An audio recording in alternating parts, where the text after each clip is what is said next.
Hello friends, welcome to kitchen of mother. ఇవాళ మన కిచెన్లో కప్పు బొంబాయి రవ్వతో ఇన్స్టెంట్గా తయారు చేసుకునే స్వీట్ రెసిపీ తయారీ విధానం చూద్దాము. బౌల్లో హాఫ్ కప్ బొంబాయి రవ్వ, హాఫ్ కప్ మైదా పిండి, half cup oil, half cup పెరుగు, హాఫ్ స్పూన్ బేకింగ్ పౌడర్ వేసి కలుపుకోవాలి. ఈ పదార్థాలన్నీ ఉండలేకుండా అన్నీ కలిసేలా కలుపుకోవాలి. ఇలా కలుపుకున్న రవ్వ మిశ్రమాన్ని 10 నిమిషాలు రెస్ట్ ఇవ్వాలి. 10 నిమిషాల తర్వాత ఈ రవ్వ మిశ్రమంలో అరకప్పు వాటర్ వేసి పల్చటి బ్యాటర్ లాగా కలుపుకోవాలి. ఈ రవ్వ మిశ్రమాన్ని ఇలా పల్చటి బ్యాటర్ లాగా కలుపుకున్న తర్వాత పక్కన పెట్టుకోవాలి. ఆ తర్వాత ఇలాంటి ఒక ప్లాస్టిక్ కవర్లో రవ్వ మిశ్రమాన్ని వేసుకొని సీల్ చేసుకోవాలి. డీప్ ఫ్రైకి ఆయిల్ హీట్ చేసుకున్న తర్వాత ఈ ప్లాస్టిక్ కవర్కి చివరిలో హోల్ చేసుకొని వీడియోలో చూపిస్తున్న విధంగా జిలేబీలాగా వేసుకోవాలి.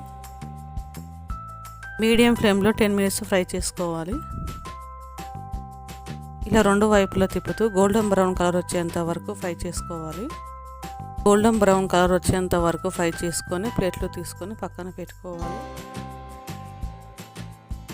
చక్కెర పాకం కోసం 1 కప్పు చక్కెర, 1 కప్పు వాటర్, కొద్దిగా ఇలాచి వేసి మీడియం ఫ్లేమ్లో 10 మినిట్స్ని వాటర్ని మరగనివ్వాలి. 10 నిమిషాల తర్వాత ఇలాంటి జిగురు పాకం వచ్చిన తర్వాత half spoon red food colour వేసుకొని కలుపుకోవాలి. ఇప్పుడు ముందుగా ఫ్రై చేసుకున్న ఈ చక్కెరని చక్కెర పాకంలో వేసి 10 మినిట్స్ లో ఫ్లేమ్లో చక్కెర పాకంలో ఉడకనివ్వాలి. 10 నిమిషాల తర్వాత స్టవ్ ఆఫ్ చేసుకొని 1 అవర్ రెస్ట్ ఇవ్వాలి. ఈ స్వీట్ బొంబాయి రవ్వతో చేయడం వల్ల వేడిగా ఉన్నప్పుడు చాలా సాఫ్ట్గా ఉంటాయి, చల్లారిన తర్వాత కొద్దిగా గట్టి పడతాయి. 1 అవర్ తర్వాత ప్లేట్లకు సర్వ్ చేసుకుంటే టేస్టీ అయిన స్వీట్ రెడీ.